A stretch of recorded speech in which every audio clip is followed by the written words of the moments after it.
There are no strings on me.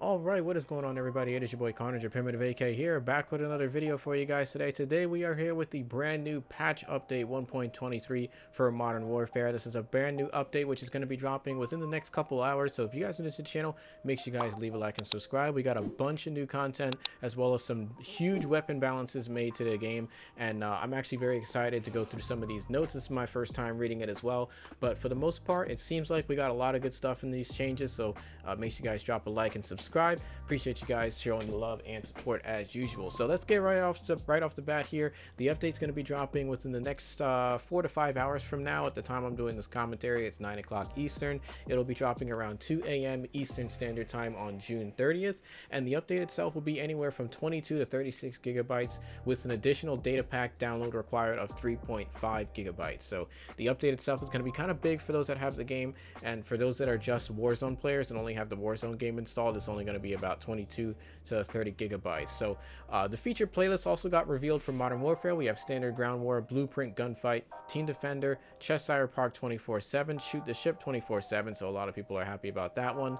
Gunfight tournaments will be returning with a new variant, which we'll cover in another video. Realism Mosh Pit is now in the quick play filter. Modified Special Operations, Stronghold, Strongbox Regular, and Strongbox Veteran. And also Warzone got a new gulag weapons as well, semi-automatic rifles, snipers, along with just fists and a throwing knife. Interesting. BR Quads now has a new playlist with 200 players, BR Trios, BR Duos, BR Solos, and Plunder Blood Money. Some general fixes include an issue where players can modify weapons with attachments from other weapons while using a mouse. Glad to see that fixed there, because that was kind of a bug that people were messing with. Fix the wording on the daily challenges. Multiplayer and Warzone win losses now track as intended per mode.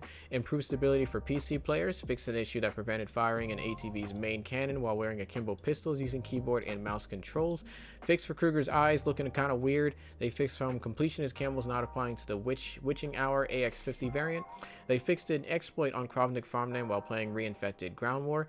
Fixed the bug where the MIL Sim CTSFO view model gloves didn't match the in-game world model. I don't even know what that is. They fixed a section of hardhat that had invisible collision. I think I know what this is referring to, so if this is what I think it is, then good change there. They fixed a bug where demolition matches would not end as intended in overtime. They also added the Cali sticks to modes like All or Nothing, Gun Game, Infected, and Gunfight. Long shots now display the distance in the kill feed, or in the point feed, which is very interesting. I'm actually really happy to see this. So if you get a nice long distance shot, whether it be in multiplayer or Warzone, it'll now show your actual distance. So it could say something like, 10-meter shot or 50-meter shot. So very nice to see that there. They fixed the bug where the Juggernaut HUD elements would remain on the screen if the player was crushed by a crate. They also fixed an issue where the player could get stuck in place when throwing a grenade and trying to use a shield turret at the same time. If a player throws a molly at a severely damaged deployable cover, the deployable cover will break and molly fire will disappear, but damage fire remains present for a duration of 20 seconds. This has now been fixed. Recon drones can now be destroyed with throwing knives. Probably never going to happen in a trillion years, but cool to see that. Hipfire reticles are now visible in Spectate and in the kill canvas, make it easier to tell if the player is using stopping power rounds or slug rounds in their weapon. They also have had some changes for Warzone. They fixed an exploit in Boneyard where players could climb into a destroyed portion of a plane. Gas mask now cracks when you're taking damage near or in the circle.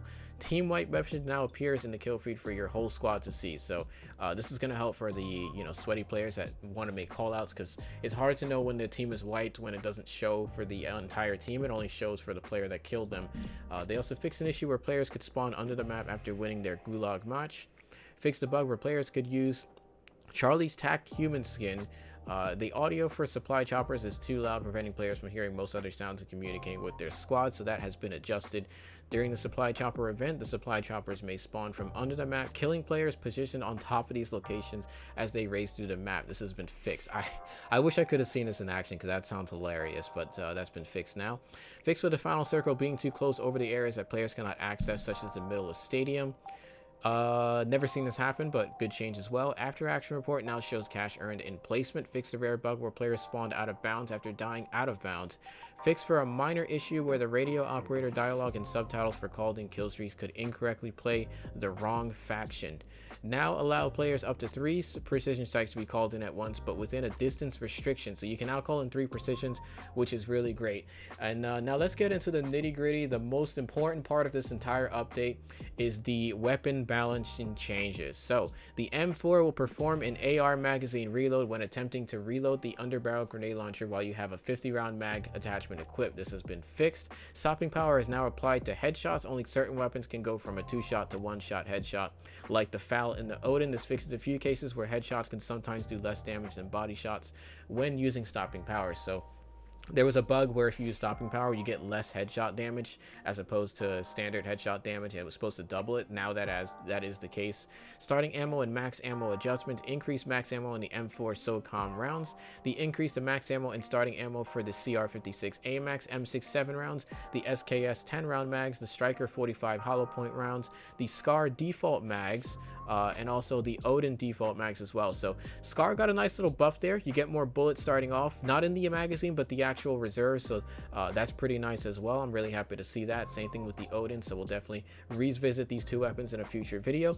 The increase to starting ammo for the SCAR 25 round mags and the Odin 25 round mags as well. The AX50 got an increase at damage range. The HDR got a guaranteed 1 hit to lower torso at any range. I'm glad to see this because the HDR got way too many hit markers in my opinion, which is why I stopped using it. So great to see that change as well.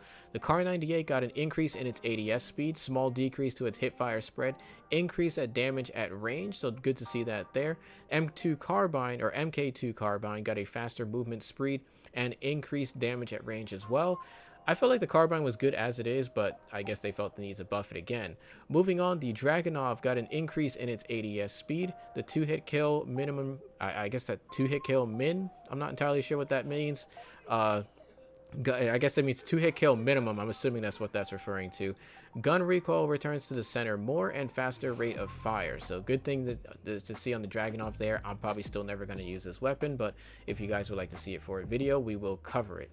The FAL got added close range damage shelf with 1-hit headshot potential. Interesting. So the FAL is now capable of a 1-hit kill.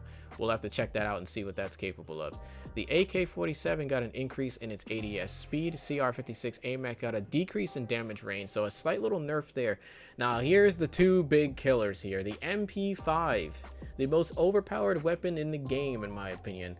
Decrease in damage at range, decrease in 10mm damage range. That's the 30 round extra damage rounds that you get that everybody uses in multiplayer and Warzone. Those got a massive damage range reduction.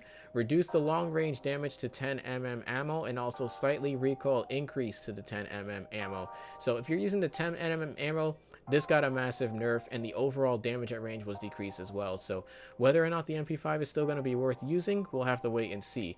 The Grau 5.56, next big weapon on the list that a lot of people were concerned about.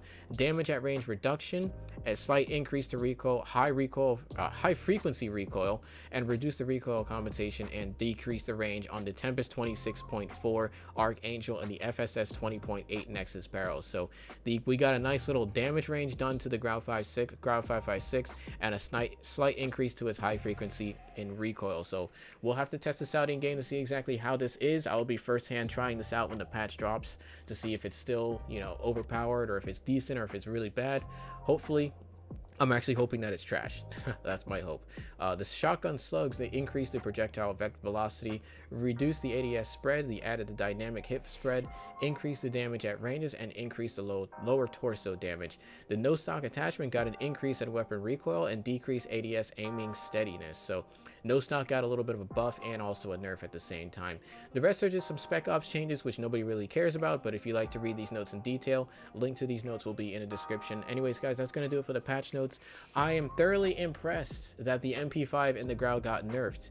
Like I said, whether or not these patch notes are going to be enough to make these 2 weapons not so popular in Warzone and multiplayer, we'll have to wait and see. But thank you guys so much for watching. Hopefully you guys enjoyed this video. Let me know in the comments box what change you are most excited for in these patch notes. Anyways, it is your boy Carnage, or Primitive AK, signing out. Thank you guys so much for watching. I'll catch you guys in the next video. Peace out.